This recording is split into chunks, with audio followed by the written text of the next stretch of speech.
Hello everyone. सो इस question में पूछा गया है an object experiences a net zero external unbalance force, is it possible for the object to be travel with a non zero velocity. तो हमारे पास जो object है वो एक्सपीरियंस कर रहा है net zero external unbalance force. इसका मतलब क्या है कि जो नेट फोर्स उस पर लगा हुआ है वो ज़ीरो है। So is it possible for the object to be travelling with a non zero velocity. तो क्या उस ऑब्जेक्ट के लिए पॉसिबल है कि वो ट्रैवल करे नॉन जीरो वेलोसिटी से। नॉन जीरो वेलोसिटी का यहाँ पे मतलब है कि जो उसके पास जो उसकी वेलोसिटी है वो ज़ीरो नहीं है, मतलब कुछ ना कुछ वेलोसिटी से वो ट्रैवल कर रहा है और उस पर जो नेट फोर्स है वो हमारी है zero. If yes state the condition, अगर हाँ तो हमें कंडीशन बतानी है जो भी उसकी मैग्नीट्यूड और डायरेक्शन ऑफ द वेलोसिटी पे लगेंगी, और if no provide a reason. तो जो हमारे पास ऑब्जेक्ट है, मान लीजिए कोई ऑब्जेक्ट है, ये कांस्टेंट वेलोसिटी से अभी मूव कर रहा है, तो इस पे जो एक्सटर्नल फोर्स है वो भी हमें कितना दिया हुआ है क्वेश्चन में, वो ज़ीरो दिया है। जो नेट फोर्स है वो कितनी है हमारे पास, ज़ीरो। इसका मतलब उस पर कोई भी फोर्स अप्लाई नहीं हो रही है। और हमने ये चीज़ इनर्शिया में पढ़ी है कि अगर कोई बॉडी रेस्ट में है तो वो स्टेट ऑफ रेस्ट को ही मेंटेन करना चाहती है, और अगर कोई बॉडी मोशन में है तो वो स्टेट ऑफ मोशन में ही रहेगी जब तक कोई एक्सटर्नल फोर्स उस पर अप्लाई ना हो। और एक्सटर्नल फोर्स हमारे पास यहाँ पे है ज़ीरो।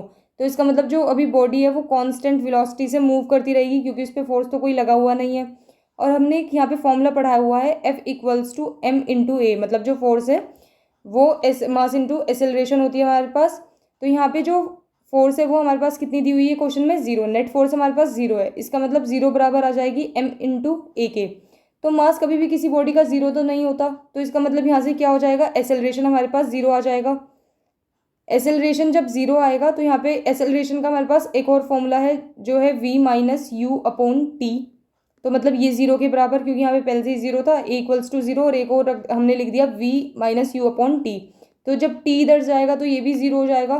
तो हमारे पास क्या बचेगा, v-u=t, सॉरी v-u=0। और यहाँ से जब हम u को इधर ले जाएंगे तो हमारे पास आ जाएगा v=u। मतलब जो उसकी वेलोसिटी है उसमें चेंज ही नहीं आया, जो इनिशियल वेलोसिटी है वही फाइनल वेलोसिटी है। मतलब जैसे इनिशियल वेलोसिटी जो थी 5 मीटर पर सेकेंड, वही हमारी फाइनल वेलोसिटी है, मतलब वो भी 5 मीटर पर सेकेंड ही है। तो ये दोनों क्या है, एक दूसरे के बराबर है, यानी final velocity equals to initial velocity.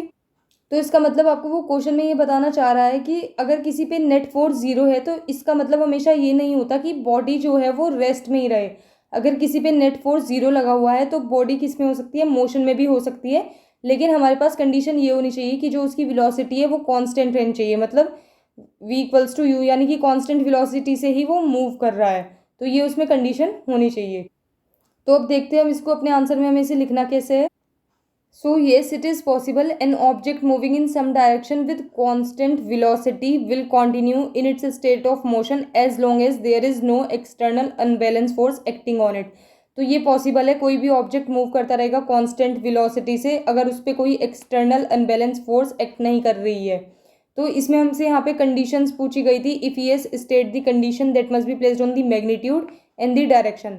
तो मैग्नीट्यूड कैसा होना चाहिए, अब अगर वो कांस्टेंट वेलोसिटी से जा रही है तो उसमें जो मैग्नीट्यूड है उसमें चेंज नहीं आना चाहिए, तो मैग्नीट्यूड हमारा सेम रहना चाहिए throughout. Then second, there should be no change in the direction of motion. अब जो बॉडी का डायरेक्शन है वो भी चेंज नहीं होना चाहिए, क्योंकि देखिए डायरेक्शन हमारा फोर्स की वजह से चेंज होता है। जब हम फोर्स अप्लाई करते हैं तो डायरेक्शन किसी भी चीज़ का चेंज होगा। और फोर्स तो यहाँ पे क्या है, एक्सटर्नल नेट एक्सटर्नल फोर्स क्या है, ज़ीरो। इसका मतलब उसकी जो डायरेक्शन है वो भी चेंज नहीं होगी।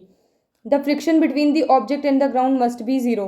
तो हमने यहाँ पे सारी नेट फोर्स, मतलब सारी फोर्स हमने ज़ीरो ली थी, तो फ्रिक्शनल फोर्स है वो भी क्या होगी, यहाँ पे हमारी ज़ीरो ही रहेगी। तो ये सभी कंडीशंस हैं जो इसमें अप्लाई हो जाएंगी।